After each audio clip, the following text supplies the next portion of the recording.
Assalamualaikum warahmatullahi wabarakatuh. Selamat datang kembali di podcast SMA IT Abu Bakar Yogyakarta. You listen and we talk. Oke, kali ini bersama saya Rehan Amta Ahmad yang insya Allah akan menemani kalian pada sesi podcast episode 2 kali ini. Kali ini aku lagi nggak sendiri nih teman-teman. Aku lagi bersama narasumber hebat kita yang juga kakak kelasku dulu pernah jadi ketua OSIS nih di ABY. Ini dia Mas Abian. Halo Mas. Halo. Ya, jadi perkenalkan nama aku Atakafi Abian Maulana, bisa dipanggil Abian. Oke. Jadi dulu aku itu ketua OSIS masa bakti 2024-2025. Terus boleh diceritakan Kak kesibukan Kakak hari ini ngapain aja sih? Kalau hari ini ya pada umumnya kelas 12 saya ya belajar, terus nyiapin buat UTBK, les. Kalau intern ya progres. Kalau GO ya ada tugas juga kan yang harus diselesain itu. Oh, jadi lagi fokus buat ngejar PTN ya Kak? Pastinya ngejar PTN. Ngejar mana Kak? Waduh. Boleh di-spill? Kalau itu ngejarnya yang jelas FK. Wis FK. Kedokteran. Boleh juga. Amin amin. Amin. Minta doanya aja. Kalau univnya sendiri fleksibel sih, bisa di mana aja sebenarnya. Selama masih di Jawa masih oke nih aku. Jadi kalau misalnya Kakak mau daftar universitas gitu, kira-kira sertifikat sebagai ketua OSIS-nya itu kepake nggak ya Kak? Itu setelah kalau SNBP kemarin kan itu kan ada sosialisasinya dari panitia SNBP sendiri kan. Nah itu kemarin tuh panitianya bilang kalau sertifikat organisasi yang tingkat SMA itu tuh udah nggak bisa dipakai. Cuman itu tergantung dari univnya masing-masing. Soalnya kan univnya masing-masing kan punya cara nilai, punya poinnya sendiri tergantung sertifnya. Tapi kalau dari panitia SNPMB sendiri, dia tuh nggak bisa kalau ada sertifikat OSIS. Cuman kalau mau nyantumin sertifikat OSIS masih bisa. Masih bisa. Oh, jadi tergantung universitas masing-masing. Tergantung universitas masing-masing. Oke. Terus jadi gini Kak, aku di sini tuh mau nanya, gimana sih Kak perjalanan menjadi ketua OSIS? Perjalanan dari kelas 10. Iya.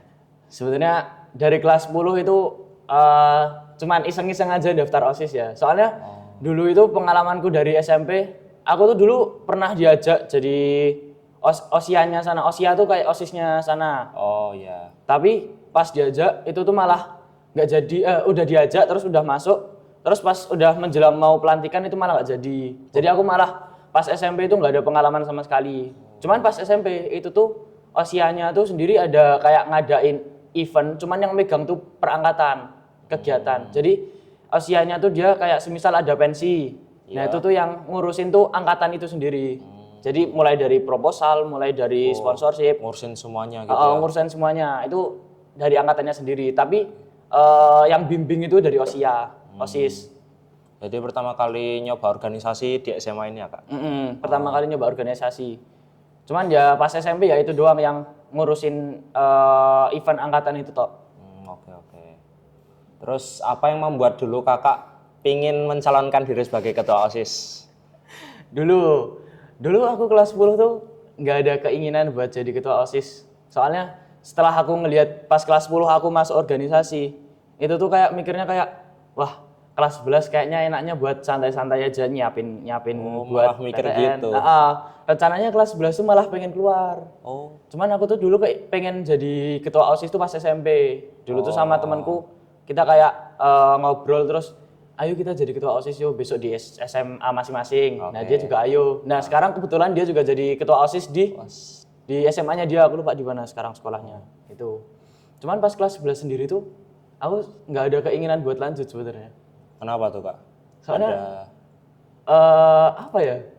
Kayak pengen menyibukkan ke akademiknya dulu aku. Pengen fokus akademik. Fokus akademik. Cuman udah terlanjur dipercaya ya nyoba aja lah. Karena dicalonkan gitu Pak? Oke. Dulu kan calonnya kan ada 3, ada 4. Siapa Dimas, aja? Aku, terus Nafis sama Fadel. Nah yang pas masa baktiku, yang pas aku kelas 11, itu tuh sistemnya paslon pasangan. Jadi aku Dimas, Nafis sama Fadel. Fadel, oh. Nah, cuman yang pas angkatannya pas masa bakti 2023 2024 dia tuh calonnya cuma 2. Jadi sendiri-sendiri. Oh, sendiri-sendiri, paham. Sama kayak yang OSIS tahun ini. Jadi ketua Sendiri-sendiri wakil kan. gitu ya. Sendiri-sendiri kan kayak kemarin itu Danis sendiri, terus ada Rajen sendiri, Iya, Hanif. sama Hanif sendiri. Nah, kayak gitu. Itu yang tahun lalu yang tahun 2023 2024 kayak gitu juga. Oke. Terus waktu pertama kali kepilih jadi ketua OSIS perasaannya gimana, Kak? Mikir sih kayak aduh bisa nggak ya mimpin, soalnya kan tahu sendirilah pemimpin kan itu kan harus jadi teladan bagi anggotanya kan. Iya, benar-benar. Soalnya kan keteladanan kan itu soalnya kan pemimpin kan itu harus menjadi soalnya pemimpin itu harus jadi teladan bagi anggotanya. Iya, benar. Dan pemimpin itu bukan sekedar cuman jabatan, cuman dia tuh mindset. Jadi gimana sih gimana sih aku bantu anggotaku biar jadi lebih baik? Gimana sih cara aku ngatur waktu biar bisa ngatur waktu, bagi waktu antara organisasi sama akademik, ya gitu-gitu. Nah, pertama tuh biasanya tuh sebelum kalian mimpin organisasi, kalian tuh harus bisa mimpin diri kalian sendiri.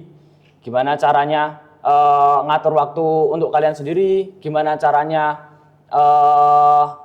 bikin rencana buat dirimu sendiri, bikin rundown bikin dirimu sendiri untuk kedepannya. Nah, itu kamu harus kuasai dulu. Iya. Setelah kamu kuasai itu, kamu baru bisa mimpin organisasi. Nah, pas kamu mimpin organisasi, kamu udah ada template nih dari dirimu. Aku kayak gini nih, berarti anggotaku juga bisa ngikutin kalau aku udah punya kayak gini. Jadi, kamu tinggal belajar caranya mimpin organisasi, tapi anggotamu belajar caranya leading dirinya sendiri, mimpin dirinya sendiri. Paham. Dia belajar mimpin dirinya sendiri itu bisa dari pemimpinnya, kayak dari ketuanya kayak gitu. Sebagai contoh ya. Sebagai contoh. Oke. Jadi semua itu tentang mindset ya, Iya. Kak? Mindset kepake banget. Kalau ketua tapi dia nyari spotlight, ya nggak ada gunanya. Iya sih, iya. Cari mata, cari cewek, cari apa? Kan nggak bener kan? Iya, bener. Apalagi kita SMA IT Abu Bakar. Islam banget harus sesuai dengan aturan Islam yang berlaku. Yes, betul sekali. Oke. Terus ini Kak, hal yang paling sulit saat memimpin teman sendiri itu apa? Memimpin anggota itu kesulitannya apa aja? Sulitnya tuh gimana cara anggotamu tunduk ke pemimpin. Itu paling susah. Soalnya kan kadang ada anggota yang sulit diatur. Iya. Kan ada kepribadiannya masing-masing ya, Iya, anggota tuh. Ada yang sulit diatur, ada yang emang manut-manut aja, Iya. ada ya macam-macam lah. Nah, yang aku baca itu tuh ada beberapa cara biar anggotamu itu bisa tunduk. Yang pertama, kamu tuh mimpin pakai perasaan, bukan pakai logika. Yang kamu pimpin itu manusia, bukan robot. Jadi kamu bukan sekedar ngasih instruksi, tapi kamu ya kira-kira dia mampu nggak kalau jalanin ini, bukan sekedar instruksi doang. Iya. Terus yang kedua, itu tuh dia juga pemimpin itu juga jangan pakai kalimat perintah, tapi pakai kalimat tanya. Jadi kamu tuh jangan kamu lakuin ini, bukan kayak gitu. Iya. Tapi kamu ngomongnya tuh gimana menurutmu baiknya kayak gimana? Kira-kira deadline yang menurutmu kamu mampu tuh kapan ya gitu. Terus yang ketiga, itu tuh yang aku baca ada apa ya kemarin itu?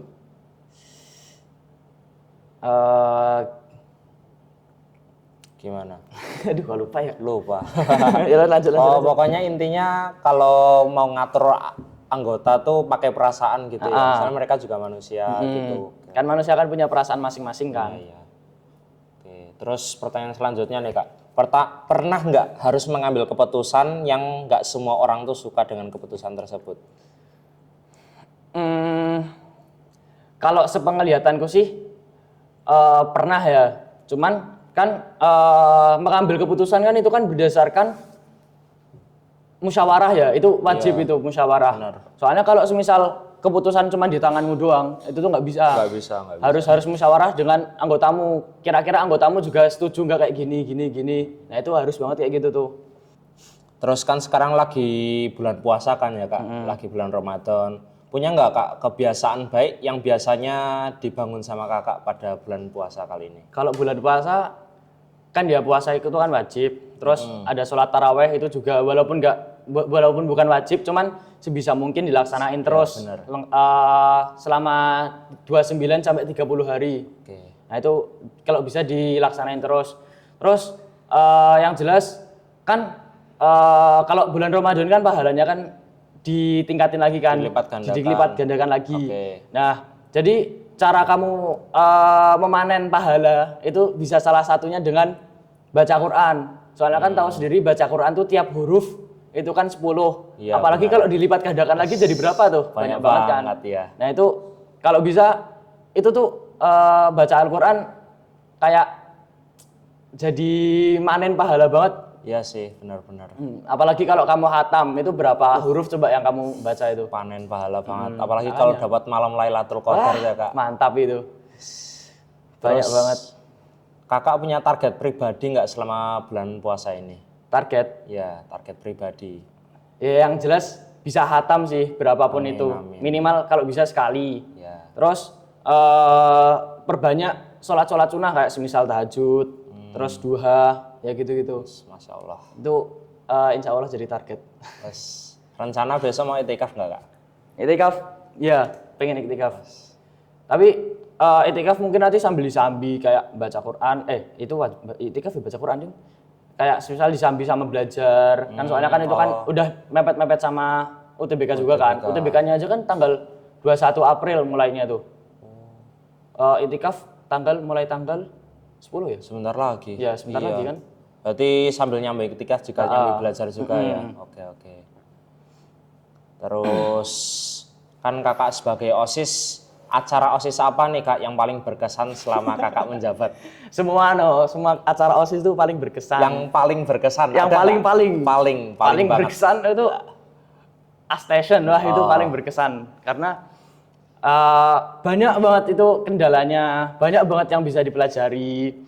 Ya kayak kamu juga ikut kan A-Station itu, yang lain-lain juga pada ikut kan. Itu pasti wah gila banget sih itu A-Station itu. Suka dukanya apa tuh Kak? Tuh, masa disebutin di sini sih? Ya nggak apa-apa sih, aman-aman aja. Suka dukanya ya sebenarnya pada organisasi pada umumnya ya. Iya. Kayak ada yang susah diatur. Ya sebenarnya kendala di organisasi pada umumnya sih. Iya sih, normal sih ya. Nah, yang susah itu gimana cara menyelesaikan masalah itu. Oh iya. Soalnya kan itu kan sebenarnya kembali ke pribadi masing-masing kan. Benar. Soalnya kan itu kan kayak semisal tadi yang sulit kontribusi itu kan susah kan cara ngaturnya. Iya. Nah itu sebenarnya kembali ke Pribadi masing-masing. Cuman kita sebagai pemimpin itu juga bisa ngatur mereka. Semisal kamu tuh boleh kamu tuh tegas, tapi asalkan kamu juga bisa kasih reward ke mereka. Oh, kalau timbal baliknya. Timbal baliknya. Jadi bukan sekedar tegas, tapi kamu juga kasih timbal baliknya. Kayak semisal kamu kasih hadiah kayak setelah mereka nyelesain kegiatannya, ya gitu-gitu. Soalnya sebenarnya tuh gaya kepemimpinan tuh ada 3. Yang pertama tuh ada pemimpin yang kamu tuh bisa komunikatif sama inovatif. Terus yang kedua, dia tuh pemimpin yang support ke timnya. Terus yang ketiga itu juga ada yang tegas sama rewarding ya kayak yang tadi itu. Leadership banget. Gila. Materinya leadership juga. Wes. Oke, terus tips untuk siswa yang aktif organisasi, Kak. Ini gimana Kak cara membagi waktu antara belajar dan juga organisasi? Apalagi kan sekarang kelas 12 mesti sibuk banget ya. Bagi waktunya gimana tuh? Kalau aku sendiri ya, sebenarnya dulu tuh aku juga nggak bisa bagi waktu. Gimana bagi waktu antara akademik sama organisasi. Tapi kalau aku itu tuh lebih prioritasin akademik. Jadi selama akademikmu itu udah selesai, kayak semisal tugasmu kamu selesaiin dulu, tugas sekolah kamu selesaiin dulu. Terus kalau ada ujian kamu belajar dulu, baru ngurus organisasi. Nah itu kamu pinter-pinter skala prioritas sih. Gimana prioritasmu tuh apa? Cuman kan kamu kan di sini kan posisinya sebagai pelajar kan. Iya. Jadi prioritasmu paling tinggi yaitu harus belajar. Capek nggak sih Kak? Ya jelas kalau kamu tanya capek enggaknya, kamu ngerasain sendiri sekarang. Iya. Apalagi kalau orang yang mau ngejar SNBP kan dia kan harus belajar terus tuh tiap ujian. Iya, iya. Nah itu kan juga tambah capek kan. Iya. Kalau semisal orangnya emang udah nggak ngejar nggak ngejar SNBP kan, ya sebenarnya kan ujian los aja. Iya. Kan mereka kan belajarnya kan juga pas kelas 12. Pas kelas 12 benar. Tapi kalau tips caranya bagi waktu ya skala prioritas. Pakai skala prioritas tadi, ngutamain yang penting dulu. Oh. Tapi kalau dari kakak pribadi lebih penting akademik dulu ya baru Jelas. organisasi. Oke, Terus habis itu juga bisa kamu kayak bikin list-list kegiatan hari ini. Kayak semisal pagi kamu mulai kayak semisal bersih-bersih kamar, ngerapiin kasur dan macam-macam. Terus habis itu kamu lanjut belajar, terus ngerjain tugas. Terus baru semisal sorenya itu kamu baru aktif lagi ke organisasi. Nah itu bisa kayak gitu, bikin list. Kakak ada bikin kayak list jadwal per hari gitu nggak sih kak? Kalau aku sendiri enggak, cuman itu berdasarkan teman-temanku yang lain ya. Itu teman-temanku yang lain itu dia ada list-listannya sendiri, tiap hari itu ada beda-beda. Ada nanti pertama les, terus nanti sorenya nge-gym, terus malamnya itu nanti organisasi, itu ada macam-macam, ada yang olahraga juga, gitu macam-macam. Terus apa saran kakak untuk siswa yang baru masuk jadi OSIS dan dia memiliki pingin menjadi leader pada masa yang akan datang? Kalau mau jadi leader di masa yang akan datang itu, yang jelas kalian tuh harus belajar gimana cara ngatur kalian sendiri. Itu tuh bisa dilihat cara kalian mulai dari bangun. Kamu disiplin nggak bangun, habis bangun kamu sholat subuhnya tepat waktu nggak, di masjid nggak, terus habis bangun kamu ngerapiin kasur nggak. Nah itu bisa kelihatan dari kamu mulai harimu. Ya bisa dilihat dari sana. Pertama itu. Terus yang kedua, setelah kamu bisa belajar mimpin dirimu sendiri, itu belajar buat jadi teladan bagi orang-orang. Soalnya kan pemimpin yang tadi aku bilang kan itu kan jadi teladan bagi anggotanya kan. Benar-benar. Nah jadi setelah itu kamu harus belajar gimana caranya bisa jadi teladan bagi anggotamu ke depan. Terus habis itu kamu juga harus belajar gimana caranya komunikasi yang baik. Kayak semisal gimana ya caranya ngomong, gimana caranya dengerin, gimana caranya bikin keputusan yang benar. Nah terus selanjutnya itu ada belajar gimana cara mengambil keputusan yang benar di keadaan apapun. Semisal nih, kan pasti kan gak ada yang tahu kan besok pas kamu jadi pemimpin itu gebrakan apa aja yang didapat kan gak ada yang tahu kan. Nggak ada yang tahu. Semisal kayak aku kemarin itu ada pas 17-an. Pas 17-an kan itu kan pembagian hadiahnya kan itu kan pas upacara 17 kan. Iya. Sedangkan upacara 17 itu dibagi, ada yang kelas 12 F1 itu tuh di Pejawi semua kan. Sisanya di Rejo. Oh. Nah, sedangkan kakak kelasmu yang OSIS itu tuh 12 F1 semua. Jadi di Pejawi semua. Di Pejawi semua. Terus berarti gimana? kan otomatis kan yang ngurus di Rejo itu kan kelas angkatan kalian kan, itu yang ngurus di Rejo. Nah, itu tuh kemarin malah ada miskomunikasi. Ternyata itu panitianya tuh belum nyiapin belum nyiapin hadiahnya. Sedangkan itu tuh upacaranya udah mau selesai. Jadi, nah itu kemarin tuh akhirnya yang cewek itu nelpon aku. Pas itu aku masih di Bejawi. Terus nelpon aku. Cuman mereka tuh keadaannya tuh panik tuh loh. Jadi mereka tuh nggak bisa mikir gimana ya keputusan yang bener tuh gimana. Mereka nggak bisa mikir. Ya? Udah bener-bener panik. Soalnya kan itu kan udah jam-jam mau bagi hadiah. Jadi kayak udah mepet banget. Bingung mereka mau ngambil keputusannya gimana. Nah itu kamu harus belajar tuh gimana cara ngambil keputusannya pas panik, pas ya keadaan apapun. Cuman saranku kalau mengambil keputusan itu tuh jangan pernah panik. Soalnya kalau kamu panik, kamu nggak bisa mikir apapun. Iya benar-benar. Ya gitu. Terus habis itu kamu belajar caranya empati. Kamu tuh sebagai pemimpin itu kamu harus care sama anggotamu, harus peduli sama anggotamu. Kira-kira dia mampu nggak kalau dikasih ini?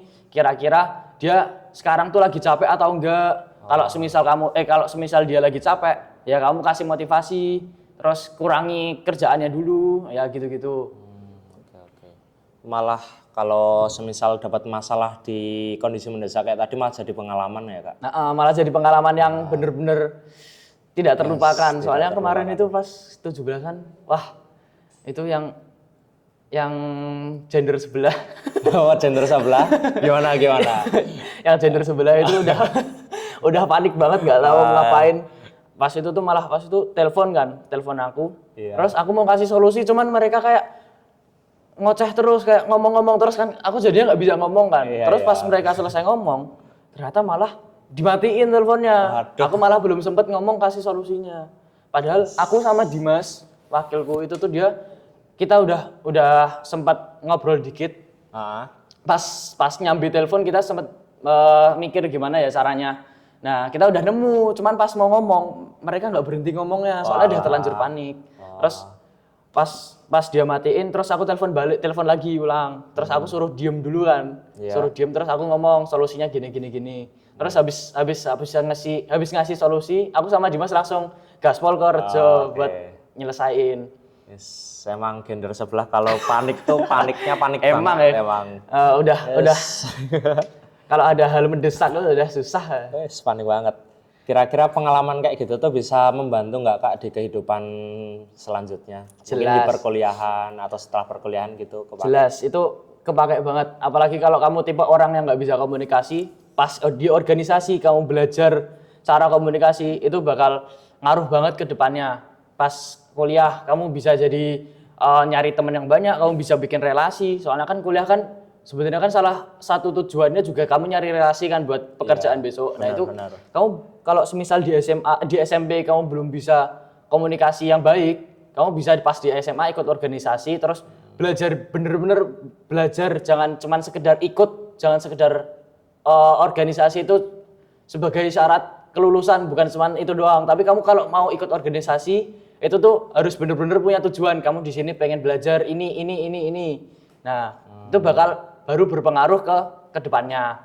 Terus kalau semisal kamu SMA itu udah ikut organisasi, terus pas kuliah kamu pengen ikut organisasi lagi, kan berarti kan kamu kan udah punya pengalaman kan pas di SMA. Walaupun organisasi di kuliah itu beda banget. Sepenglihatanku dari kakakku, itu tuh dia bener-bener beda banget dari yang SMA. Kalau yang organisasinya kakakku itu tuh dia bener-bener mirip banget kayak perusahaan. Jadi mereka mulai dari RAB-nya itu bener-bener kayak perusahaan, ya macam-macam lah kayak perusahaan gitu. Harus ada step by step-nya yang udah tertata gitu lah. Tata rapi gitu, Bu. Terus kalau menurut kakak kuliah ikut organisasi pas kuliah tuh recommended nggak kalau menurut kakak sendiri? Kalau itu kalau aku sendiri belum tahu juga itu kira-kira recommended atau enggak. Cuman sementara pemikiranku itu tuh organisasi juga bisa ngaruh ke masa depanmu pas kerja besok. Soalnya kan organisasi kan itu kan sebenarnya nggak cuman dari prodimu doang kan. Jadi kamu bisa punya teman dari prodi lain juga. Iya, benar. Nah, itu kan kemungkinan pas besok kamu besar itu kan pas kamu udah punya keluarga, misal kamu butuh ini tentang semisal ekonomi, perbisnisan atau pajak atau macam-macam. Nah, mungkin kamu punya teman di organisasi kan bisa relasi ya. Relasi. Walaupun relasi itu nggak cuma dicari nggak cuma dapet di organisasi, tapi organisasi itu juga bisa berpengaruh ke pengalaman kerjamu besok. Gimana caramu kerja gimana caramu ngatur waktu pas kerja. Soalnya kan pasti kan pas kerja kan kamu juga harus belajar hal baru. Terus kamu bisa mungkin nyambi jualan dari pekerjaan utamamu. Ya intinya kamu kan juga harus bisa belajar adaptasi perkembangan zaman kayak gitu. Nah itu adaptasi itu juga bisa dipelajari dari organisasi. Banyak sebenarnya yang bisa dipelajari dari organisasi, asal kamu mau kalau ikut organisasi. Terus pertanyaan terakhir nih kak, apa pesan-pesan kakak buat adik-adik kelas 10 yang baru masuk ABY nih kak? Masuk ABY? Yang baru ikut organisasi, baru ikut organisasi kelas lah. 10 yang baru ikut organisasi. Ya, Ada pesan-pesan gitu Kak buat kedepannya? Buat anak-anak kelas buat adik-adik kelas 10, kalau semisal kamu beneran yakin mau ikut organisasi pas kelas 11, ya ikutlah terus. Soalnya kalau kamu bener-bener dalam dirimu sendiri nggak ada keinginan buat ikut organisasi, ya udah nggak usah ikut organisasi. Soalnya itu bakal jadi beban buat timmu sendiri. Soalnya lebih baik anggotanya sedikit tapi berjalan lancar daripada anggotanya banyak tapi malah ada beban jadi susah buat jalanin kegiatannya. Nah, jadi kalau kamu emang udah ada keinginan dari kelas 10 buat lanjut organisasi di kelas 11, ya udah lanjut aja. Cuman kamu kalau semisal dari kelas 10 sebenarnya udah nggak ada keinginan buat ikut organisasi, sebenarnya kamu cuman pengen nyelesain syarat kelulusan, ya udah kelas 11 nggak usah lanjut organisasi. Kamu mending fokus ke UTBK atau kamu mungkin bisa puas-puasin main-mainmu dulu di kelas 11. Soalnya kalau kamu organisasi itu pasti bakal sibuk banget. Walaupun emang ada sela waktu kamu bisa main, tapi ya lebih banyak sibuknya di organisasi. Oke. Ya itu. Jadi mending kalau mau ikut, kalau nggak usah sekalian. Nggak usah gitu. sekalian. Oh iya, benar-benar. Oke, terima kasih. Makasih banget Mas Abdian buat insight barunya hari ini. Seru banget obrolan kita hari ini tentang bagaimana cara memimpin sebuah organisasi, terus belajar leadership juga, cara manajemen waktu. Baik banget pokoknya. Daging-daging semua nih. Semoga bisa bermanfaat bagi diri kita semuanya. Amin. Amin. Ya udah, kita tutup podcast kali ini dengan membaca alhamdulillah. Alhamdulillahirabbil alamin. Assalamualaikum warahmatullahi wabarakatuh. Waalaikumsalam warahmatullahi wabarakatuh. Oke, jadi aku bakal nutup podcast episode 2 kali ini dengan pantun teman-teman. Seperti biasa. Pantun basa-basi aja. Nanti kakak bilang cakep ya. Boleh. Mungkin penonton di rumah juga bisa bilang cakep juga. Oke. Ubur-ubur ikan lele. Cakep. Sampai jumpa di podcast episode berikutnya ya, Le. Wis.